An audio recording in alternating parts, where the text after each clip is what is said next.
Hello everyone, good morning to all of you and welcome back to my channel. आज है 7 सितंबर और 7 सितंबर से related जितने भी इंपॉर्टेंट क्वेश्चन हैं उन सभी को इस वीडियो में कवर करेंगे। यदि आपको इस वीडियो की पीडीएफ चाहिए तो आप हमारे डिस्क्रिप्शन बॉक्स से डाउनलोड कर सकते हैं।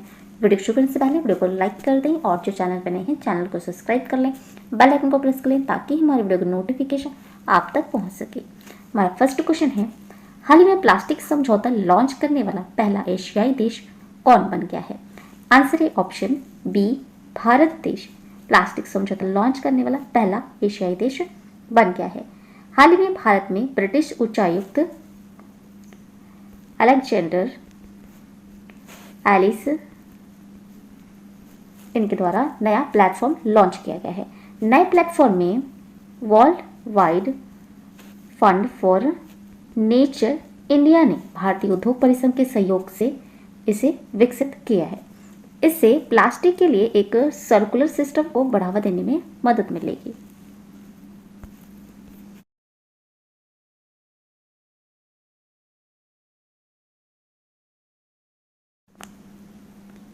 नेक्स्ट क्वेश्चन है, हाल ही में टोक्यो पैरालंपिक में किस खिलाड़ी ने बैडमिंटन में पुरुष एकल SL3 वर्ग में स्वर्ण पदक जीता है? आंसर है ऑप्शन सी, प्रमोद भगत ने बैडमिंटन में पुरुष एकल SL3 वर्ग में स्वर्ण पदक जीता है। जबकि इसी स्पर्धा में मनोज सरकार ने कांस्य पदक जीता है। इससे पहले मनीष नरवाल मिश्रित 50 मीटर पिस्टल SH1 फाइनल में ये शीर्ष कर रहे थे और इनके बाद थे सिंहराज अधाना और इन्होंने रजत पदक जीता था।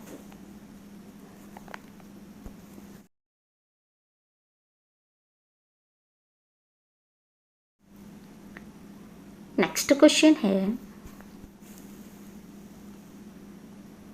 हाल ही में पहला green hydrogen electrolysers giga factories को किस राज्य में लॉन्च किया गया है? आंसर है ऑप्शन बी, कर्नाटक राज्य में से लॉन्च किया गया है। कर्नाटक की राजधानी बेंगलुरु में से लॉन्च किया गया है। अमेरिका स्थित अक्षय ऊर्जा स्टार्टअप्स ओहमियत इंटरनेशनल ने अपनी भारत की सहायक कंपनी के माध्यम से इसे लॉन्च किया है। गीगा फैक्ट्री भारत में निर्मित प्रोटॉन्स एक्सचेंज मेम्ब्रेन्स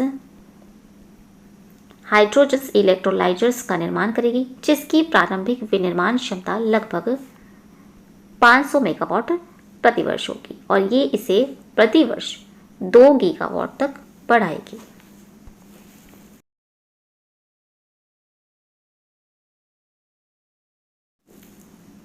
यह है कर्नाटक राज्य और कर्नाटक राज्य की राजधानी है बेंगलुरु और इसकी स्थापना हुई थी 1 नवंबर 1956 में। यहाँ के मुख्यमंत्री हैं बसवराज बोम्मई और ये कर्नाटक राज्य के 23वें मुख्यमंत्री बने हैं। राज्यपाल हैं कर्नाटक राज्य के थावरचंद गहलोत और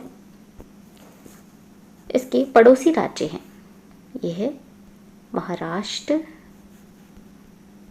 तेलंगाना,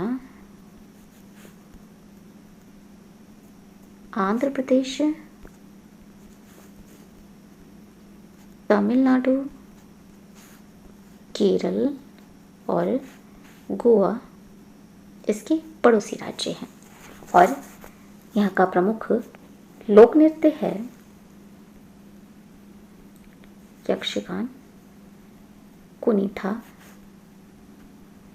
गरगा, लांबी, उट्टारी, सुगी यहाँ का प्रमुख लोक नृत्य है। और प्रमुख नदियाँ हैं कर्नाटक राज्य की कावेरी, कृष्णा, तुंगभद्रा और सरस्वती नदी कर्नाटक राज्य की प्रमुख नदियाँ हैं। और यहाँ का राष्ट्रीय उद्यान है अस्सी राष्ट्रीय उद्यान, बांदीपुर राष्ट्रीय उद्यान, कुद्रेमुख राष्ट्रीय उद्यान, बन्नेरघट्टा राष्ट्रीय उद्यान, नागरहोल राजीव गांधी राष्ट्रीय उद्यान और तुंगभद्रा राष्ट्रीय उद्यान, ये कर्नाटक राज्य में स्थित है। और अभी हाल ही में सभी सरकारी सेवाओं में ट्रांसजेंडर समुदाय के लिए 1% आरक्षण प्रदान करने वाला देश का पहला राज्य बन गया है कर्नाटक राज्य। और कर्नाटक राज्य में भारत का पहला चंदन संग्रहालय खोला गया है। नेक्स्ट क्वेश्चन है,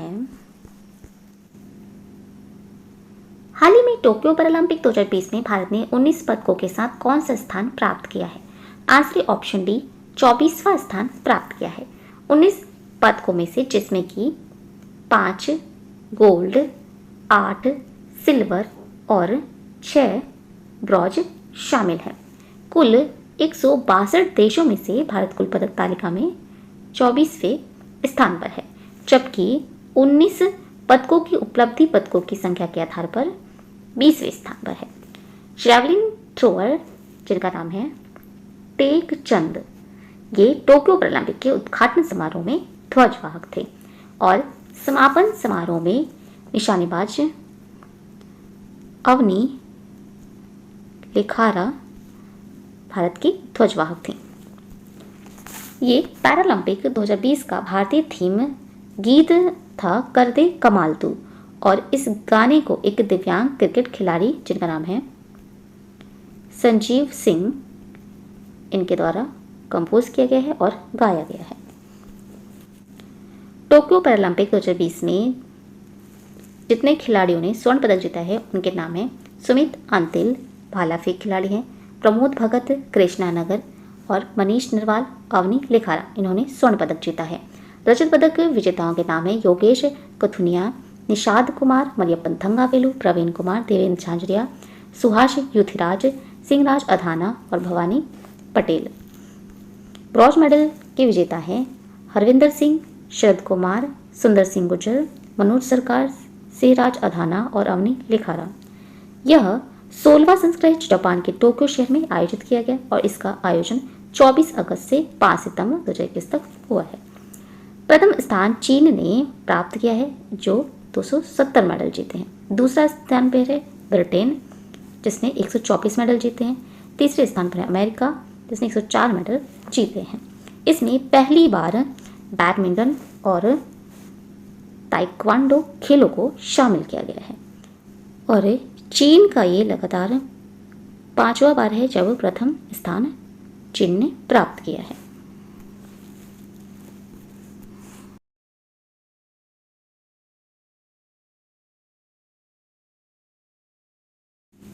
नेक्स्ट क्वेश्चन है, हाल ही में लवलीना बोरगोहेन को किस राज्य ने समग्र शिक्षा अभियान के लिए ब्रांड एम्बेसडर के रूप में शामिल किया है?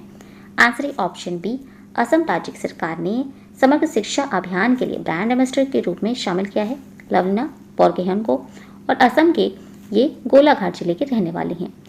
मुक्केबाज ने ओलंपिक में पदक जीतने वाले असमिया बनकर टोक्यो ओलंपिक खेलों इतिहास रचा है। उन्होंने महिला वेल्टरवेट वर्ग में कांस्य पदक जीता है।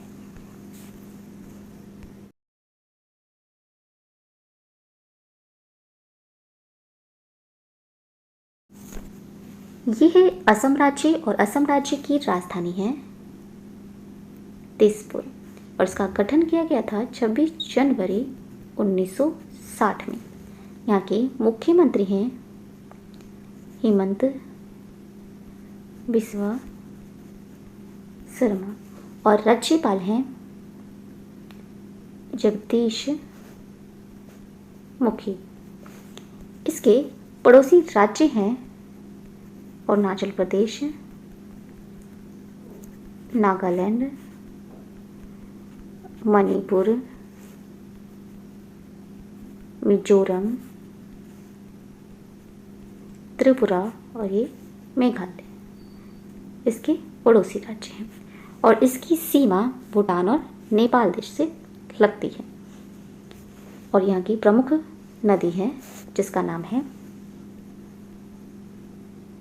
ब्रह्मपुत्र नदी और प्रमुख लोक नृत्य है बिहू, भोर नृत्य, ओजापल्ली नृत्य,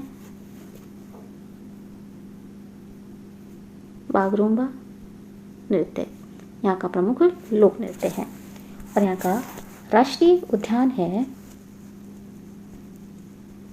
काजीरंगा राष्ट्रीय उद्यान।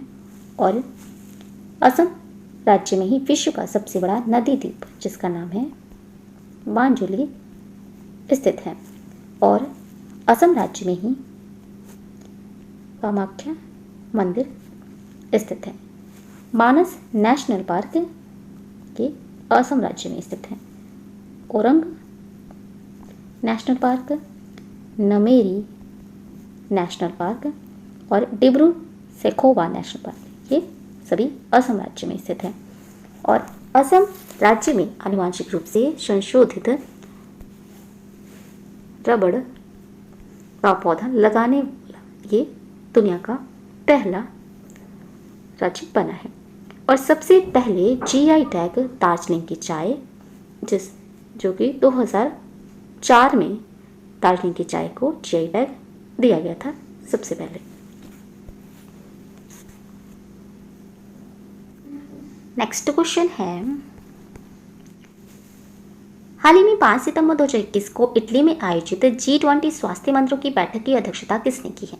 आंसर है ऑप्शन बी, मनसुख मंडाविया ने G20 स्वास्थ्य मंत्रियों की बैठक की अध्यक्षता की है। मनसुख मंडाविया ये परिवार कल्याण मंत्री हैं और बैठक की विषय वस्तु थी पीपल्स प्लैनेट्स प्रोस्पेरिटी थी। मंडाविया ने सतत विकास लक्ष्य को लागू करने में इसके परिणामों के विस्तृत मूल्यांकन के साथ महामारी के वैश्विक स्वास्थ्य प्रभाव की निगरानी के लिए भारत की प्रतिक्रिया साझा की है।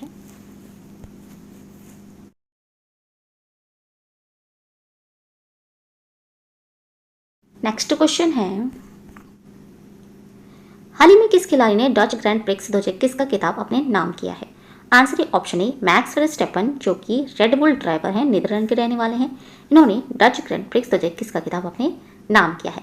इसमें लुइस हैमिल्टन जो कि मर्सिडीज ड्राइवर हैं, ग्रेट ब्रिटेन के रहने वाले हैं, ये दूसरे स्थान पर रहे हैं। वॉल्टेरी बोटास ये भी मर्सिडीज ड्राइवर हैं, फिनलैंड देश के रहने वाले हैं और ये तीसरे स्थान पर रहे हैं।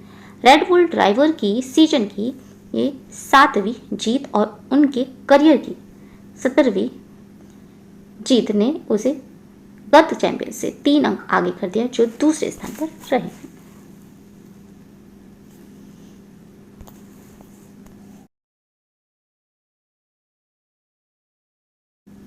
नेक्स्ट क्वेश्चन है, हाल ही में लॉन्च पुस्तक a rude life the memoir के लेखक कौन है? आंसर है option C, Vir Sanghvi a rude life the memoir पुस्तक के लेखक हैं। वीर संधनी ये एक जाने माने पत्रकार हैं और इनकी ये पुस्तक a rude life the memoir Penguin freedom house द्वारा प्रकाशित की गई है। इस पुस्तक के माध्यम से लेखक ने भारतीय पत्रकारिता में सबसे महत्वपूर्ण करियर के अपने विचार और अनुभव साझा किए हैं, जिसमें उनके निजी जीवन, मशहूर हस्तियों और राजनेताओं, बिचौलियों और पर्दे के पीछे के अभिनेताओं की कहानियां शामिल हैं।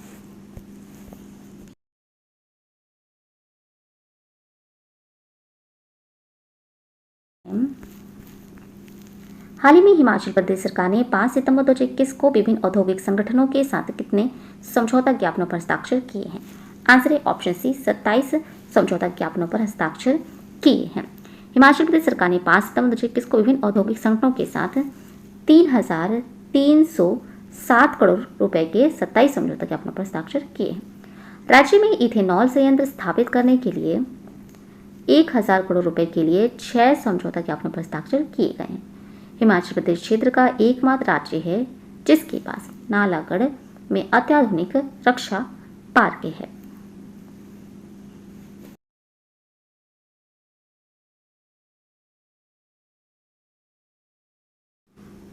नेक्स्ट क्वेश्चन है, हाल ही में किस अभिनेत्री ने अपनी पुस्तक know your rights and claim them a guides for youth को प्रकाशित किया है? आंसर है ऑप्शन सी, एंजेलिना जॉली जो कि हॉलीवुड अभिनेत्री हैं। इन्होंने know your rights and claim them a guides for youth को प्रकाशित किया है। इस किताब को एंजेलिना जॉली, एमनेस्टी इंटरनेशनल और मानवाधिकार वकील गेराल्डिन वॉन ब्यूरेन क्यूसी ने संयुक्त रूप से लिखा है।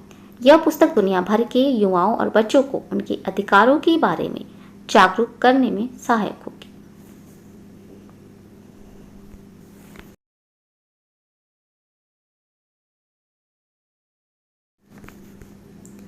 हाल ही में ऑस्ट्रेलिया, सिंगापुर, मलेशिया और दक्षिण अफ्रीका में केंद्रीय बैंकों द्वारा शुरू की गई सीमा पार CBDC परियोजना का नेतृत्व कौन सा संस्थान कर रहा है?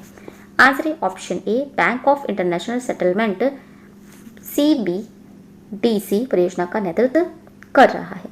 इस नवीनतम परियोजना का उद्देश्य CBDC का उपयोग करके सीमा पार लेन देन के लिए प्रोटोटाइप्स साझा प्लेटफॉर्म विकसित करना है। नेक्स्ट क्वेश्चन है, हाल ही में लॉन्च पुस्तक the murders, the monarch and the फकीर के लेखक कौन है? आंसर है ऑप्शन सी, ए और बी दोनों। अपू एस थॉन सुरेश, प्रियंका कॉटन राजू, ये दोनों ही the murders, the monarch and the fakir पुस्तक के लेखक हैं।